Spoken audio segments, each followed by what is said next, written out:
ஒருத்தர் இருக்கார், நல்ல உத்தியோகத்தில் தான் இருக்கிறார். ஆனால் எப்போ பார்த்தாலும் முகத்தை வெறுப்பாக வச்சுருப்பார். அப்படியே வருவார் போவார். ஏன் சார் இப்படி இருக்கிறீங்க அப்படின்னு விசாரித்தோம். ஏன்டா இந்த வேலைக்கு வந்தோம்னு இருக்குது சார் அப்படின்னார். உங்கள் வேலை உங்களுக்கு பிடிக்கலையா அப்படின்னு கேட்டோம். இல்லைன்னார். இப்படிப்பட்டவங்க வெற்றிகரமான வாழ்க்கை வாழ முடியாது. இது நிபுணர்கள் கருத்து. வேலையை நேசிக்க தெரிந்தவர்கள் வெற்றி பெறுவார்கள் அப்படிங்கிறாங்க அவங்க. எந்த துறையாக இருந்தாலும் சரி, அந்த துறையில் வெற்றிகரமாக இருக்கிறவங்கள விசாரித்து பாருங்கள். எனக்கு என்னுடைய வேலை ரொம்ப பிடிக்கும் அப்படின்னு சொல்கிறவங்களாக தான் இருப்பாங்க. அப்படி இருந்தால் தான் அது வெற்றிகரமாக இருக்க முடியுது அவங்களால. ஒருத்தனுக்கு பிடித்தமான பொழுதுபோக்கே அவனுடைய தொழிலாக இருந்துட்டுதுன்னா அவனை மாதிரி கொடுத்து வச்சவன் வேறு யாரும் இல்லை அப்படிங்கிறார் பெர்னாட் ஷா. ஒரு தடவை மன்னர் ஹுமாயூன் உயிரை தண்ணீர் மொண்டு ஊற்றுகிற தொழிலாளி ஒருத்தர் காப்பாற்றினாராம் அந்த ஹுமாயூன் உயிரை. உடனே மன்னர் கேட்டிருக்கார், உனக்கு என்ன வேணும்னாலும் கேளு தரேன், உயர் பதவி வேணுமா அப்படின்னு கேட்டாராம். மன்னா, மக்களின் தாகம் தீர்க்கக்கூடிய இந்த பணியை விட உயர்ந்தது உண்டா அப்படின்னாராம் அந்த தொழிலாளி. அவரால் அவருடைய வேலையை நேசிக்க முடிஞ்சுது, அதனால் மகிழ்ச்சியாக இருக்க முடிஞ்சுது. நாமெல்லாம் அப்படி இல்லை. வேலை கிடைக்கிற வரைக்கும் கிடைச்சா போதும் அப்படின்னு இருக்கோம். கிடைச்சதுக்கப்புறம் ஏன்டா அந்த வேலைக்கு வந்தோம்னு ரொம்பவும் அழுத்துக்குவோம். சரி, நாம் இருக்கிற இடத்துல நாம் வெற்றிகரமாக இருக்க வழி உண்டா அப்படின்னா உண்டுன்னு சொல்கிறாங்க. அதாவது மன இயல் நிபுணர்கள் இருக்கிறாங்க இல்லையா, அவங்க அதுக்கு முக்கியமாக 6 வழிகள் சொல்கிறாங்க. நீங்கள் ஒரு அலுவலகத்தில் வேலை பார்க்குறவரா அப்படின்னா இதை கேளுங்க. அதாவது உங்கள் மேலதிகாரி எதிர்பார்ப்புக்கு தகுந்த மாதிரி உங்கள் வேலை இருக்குதா? அப்படி இல்லைன்னா முதல்ல உங்கள் வேலையின் தரம் உயரணும். உங்களுக்கு மேலே கீழே வேலை பார்க்குற பணியாளர்கள்கிட்ட நல்ல விதமாக பழகிறீங்களா? அந்த உறவு முறையில் ஏதாவது குறை இருந்தால் அதை கண்டுபிடிச்சி சரி பண்ணுங்க. நம்பிக்கைக்கு உரியவர் அப்படின்னு நீங்கள் பேர் எடுக்கணும். நீங்கள் எடுக்கிற முடிவு நல்ல முடிவாக தான் இருக்கும் அப்படின்னு அடுத்தவங்க சொல்லணும். உங்கள் தோற்றத்துக்கு முக்கியத்துவம் கொடுங்க. இது மனம் உடல் ரெண்டும் சம்மந்தப்பட்டது. அதனால் மனசையும் ஆரோக்கியமாக வச்சுருக்கணும், உடம்பையும் ஆரோக்கியமாக வச்சுருக்கணும். உங்களுடைய நிர்வாகம் செயல்படுற விதத்தை நல்லா புரிஞ்சு வச்சுக்கணும். உங்களுடைய நிர்வாகம் இப்போ ஒரு காரியம் செய்யுதுன்னு வச்சுங்க, ஏன் அப்படி செய்யுது, எதுக்காக அப்படி செய்யுது, அதனுடைய குறிக்கோள் என்ன, அது நீடிக்கிறதுக்கு காரணம் என்ன, இதையெல்லாம் தெரிஞ்சுக்கணும். சிரிப்புக்கு வஞ்சகம் பண்ணக்கூடாது. நல்லா சிரிக்கணும், அப்போ தான் அது திரும்ப கிடைக்கும். கடந்த கால தோல்வியை பற்றி கவலைப்படக்கூடாது. முதலாளி விருப்பம் தெரிஞ்சு நடந்துக்கிறது நல்லது தான். அதுக்காக காக்கா பிடிக்கணுங்கிற அவசியம் இல்லை. உங்களுக்கு ஒரு பொறுப்பான வேலை கிடைக்குது, உடனே சத்தம் குழப்பம் அப்படின்னு சூழ்நிலையை இறுக்கமாக ஆக்கிடக்கூடாது. எந்த சூழலையும் இயல்பாக கையாளக்கூடியவர் அப்படிங்கிறத காட்டணும். இதெல்லாம் உங்கள் துறையில் நீங்கள் வெற்றி பெற நிபுணர்கள் சொல்கிற யோசனைகள். இவ்வளவு விவரமும் சொல்லிவிட்டு ஒருத்தரை பார்த்து கேட்டோம், இப்போ சொல்லுங்கள், நீங்கள் செய்கிற வேலை உங்களுக்கு பிடிச்சிருக்குதா அப்படின்னோம். ரொம்ப ரொம்ப பிடிச்சிருக்குது அப்படின்னார். சரி, என்ன செஞ்சிகிட்ருக்குறீங்க அப்படின்னு கேட்டோம். சும்மா தான் இருக்கிறேன் அப்படின்னார் அவர். ஒருத்தர் மனசில் நிம்மதி இல்லாமல் உட்காந்துருந்தார். என்ன சார் விஷயம் அப்படின்னு விசாரித்தேன். அகலக்கால் வச்சுட்டேன், அதுதான் அவதிப்படுறேன்னார். விவரமாக சொல்லுங்கன்னு. வீடு கட்டணும்னு ஆரம்பித்தேன், வேலை பாதியிலேயே நிற்கிது, கையில் பணம் இல்லை அப்படின்னார். இது மாதிரி ஆசாமிகள் பல பேரை நீங்கள் பார்த்துருக்கலாம். இவங்கெல்லாம் சுலபமாக மன அழுத்தத்துக்கு ஆளாயிடுறாங்க. மன உளைச்சல், அதாவது ஸ்ட்ரெஸ் அப்படின்னு சொல்கிறோமே, அதுக்கு அடிப்படையான சில காரணங்கள் உண்டு.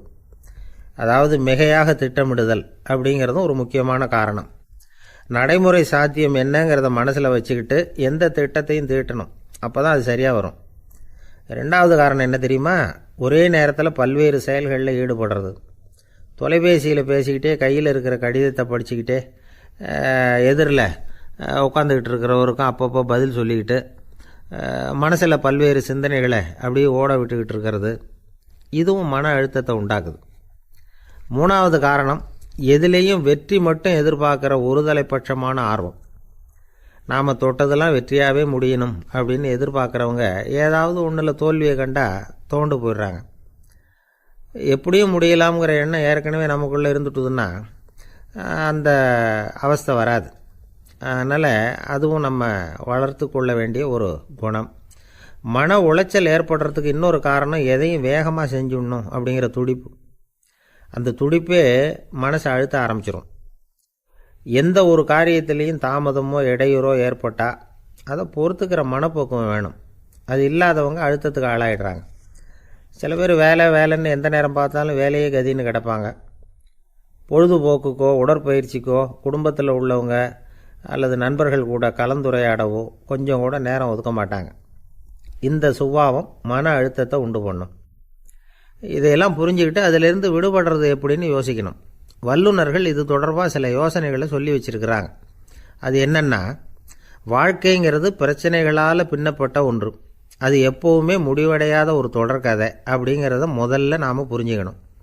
ஒரே நேரத்தில் ஒரு காரியத்தில் மட்டுமே நாம் கவனம் செலுத்தணும். அடுத்தவங்க காரியத்தில் தலையிடக்கூடாது. எதையும் பேச ஆரம்பிக்கிறதுக்கு முன்னாடி நம்மை நாமே கேட்டுக்க வேண்டிய கேள்வி 2. 1, நான் சொல்ல போகிறது ரொம்ப முக்கியமானதா? 2வது, நான் சொல்கிறத அவங்க கேட்குறதுக்கு ஆசைப்படுறாங்களா? நான் பேசுகிறதுக்கு அது சரியான நேரம் தானா? இதை யோசித்து பார்த்ததுக்கப்புறம் எதையும் பேச ஆரம்பிக்கணும். முடிஞ்ச அளவுக்கு வளைந்து போகிற சுபாவத்தை வளர்த்துக்கணும். நம்ம நேரம் விலை மதிப்பு இல்லாதது. அதை வீணாக்கக்கூடாது.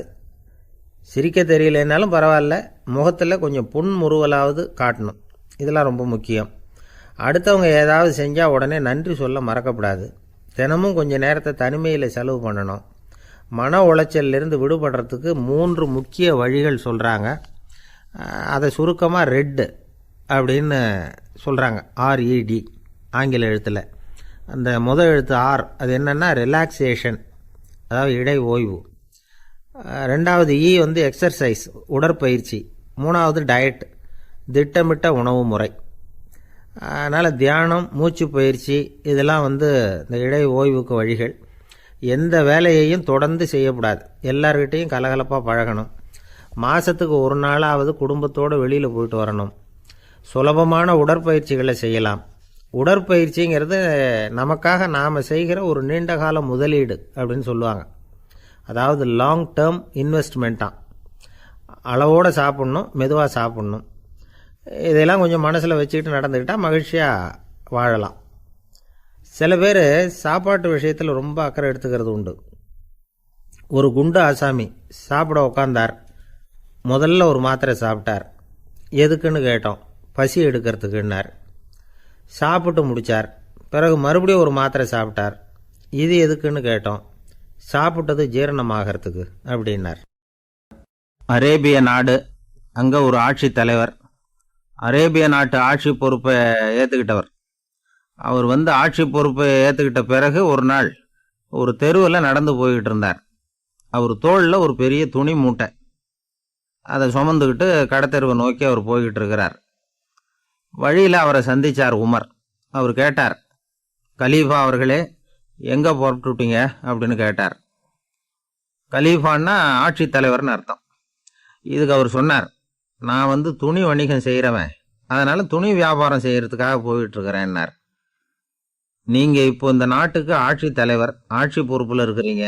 நீங்கள் வியாபாரம் செய்ய போட்டால் அரசு பணிகளை செய்கிறது யார் அப்படின்னு கேட்டார் அவர். நான் அரசு பணிகளை மட்டுமே செஞ்சுக்கிட்டு இருந்தா என் குடும்பத்தை காப்பாற்றுறது யார் அப்படின்னு கேட்டார் அவர். இப்படி கேட்டவர் யார் தெரியுமா? அவர் தான் அபூபக்கர், இறை தூதர் முகமது அவர்களுக்கு பிறகு கலீஃபாவாக தேர்ந்தெடுக்கப்பட்டவர். அப்போலாம் ஆட்சி தலைவர்களுக்கு சம்பளம்னு எதுவும் கிடையாது. இந்த பிரச்சனையை எப்படி தீர்க்கிறதுன்னு யோசனை பண்ணார் உமர். அபு உபைதா அவர்கள்கிட்ட அழைச்சிட்டு போனார். அவர் யாருன்னா, அவர் தான் பொது நிதி கருவூலத்தின் பொறுப்பாளர். அவர்கிட்ட பிரச்சனையை சொன்னார். இது மாதிரி ஆட்சி தலைவருக்கு பொது நிதியிலிருந்து ஊதியம் அளிக்க முடியுமான்னு கேட்டார். பொது நிதி விதிகளின்படி அதுக்கு சாத்தியம் இல்லைன்னு சொல்லிவிட்டார் அவர். சரி, வேற ஏதாவது வழி இருக்குதான்னு கேட்டார் உமர். அபு உபைதா கொஞ்சம் யோசனை பண்ணி பார்த்தார். அப்புறமா சொன்னார், மக்காவிலிருந்து மதீனாவுக்கு குடிபெயர்ந்து வந்த அகதிகளுக்கு நிதி உதவி அளிக்கிறதுக்கு விதிகளில் இடம் இருக்கு. அப்படி பார்த்தா அபூபக்கரும் அகதி தானே, அதனால எல்லா அகதிகளுக்கும் கொடுக்கறது மாதிரியே அவருக்கும் ஒரு தொகை அளிக்கலாம்னார். கலீஃபா அபூபக்கருக்கு இந்த அகதி உதவி தொகையைத்தான் கொடுத்துட்டு வந்தாங்களாம். குடும்ப செலவுக்கு அது போதுமானதாக இல்லை. இருந்தாலும் கலீஃபாங்கிறதுக்காக மற்ற அகதிகளை விட அதிகமாக தொகையை பெற அவர் விரும்பலை. மார்பு பக்கம் கிழிஞ்சிருந்த ஒரு மேலாடையை தான் அவர் அணிஞ்சிருந்தார். அவருடைய துணைவியார் அஸ்மா, அவங்க ஒரு நாள் தேன் அருந்த ஆசையாக இருக்குன்னாங்களாம். நமக்கு கிடைக்கிற ஊதியம் குடும்ப செலவுக்கே போதுமானதா இல்லையே, இந்த நிலையில தேன் வாங்குறதுக்கு காசுக்கு நான் எங்கே போவேன் இருக்கார் அவர். கொஞ்ச நாள் கழிச்சு அவங்க ஒரு தொகையை அவர்கிட்ட கொடுத்து தேன் வாங்கிட்டு வர சொன்னாங்களாம். இவருக்கு ஆச்சரியம், ஏது இந்த பணம்னு கேட்டிருக்காரு. நீங்கள் தினமும் குடும்ப செலவுக்காக கொடுத்துக்கிட்டு வந்த பணத்தில் கொஞ்சம் கொஞ்சமாக மிச்சப்படுத்தி வச்சேன்னாங்களாம். அபூபக்கர் அந்த பணத்தை எடுத்துக்கிட்டு நேராக பொது நிதி கருவூல பொறுப்பாளர்கிட்ட போனார். இந்த பணத்தை பொது நிதியில் சேர்த்துருங்க, இது அதிகப்படியாக எனக்கு தரப்பட்டு வந்த ஊதியம், அடுத்த மாதத்துலேருந்து இந்த தொகையை குறைச்சிங்கன்னு வேற சொல்லிவிட்டாராம். பசியை தணிக்க தேவையான அளவு உணவு, ஒரு ஜோடி உடை, இதை தவிர கூடுதலாக மக்கள் பொது நிதியிலிருந்து வாங்கிக்கிறதுக்கு என் குடும்பத்தாருக்கு உரிமை இல்லை அப்படின்னு சொல்லி கண்டிப்பாக சொல்லிவிட்டாராம். அவர் வாங்கிட்டு வந்த இந்த குறைந்த ஊதியம் கூட அவர் மனசை உறுத்திக்கிட்டே இருந்தது.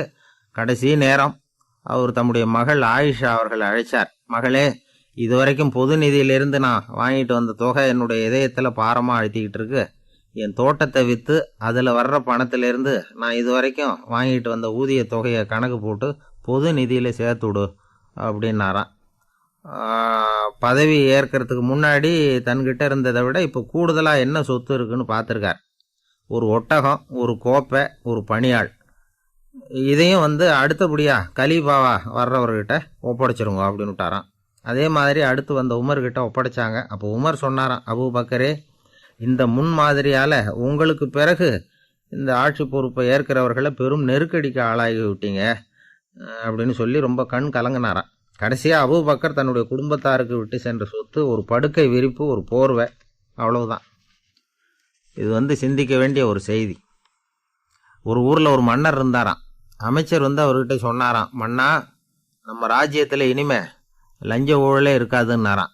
ஆஹா, அப்படின்னா ஊழல் பேர் வழிகளையெல்லாம் நாடு கடத்தியாச்சா அப்படின்னு கேட்டிருக்காரு மன்னர். இதுக்கு அவரு, அப்படி இல்லைங்க, இனிமே கொடுக்கறதுக்கு ஜனங்கள்கிட்ட பணமே இல்லை அப்படின்னு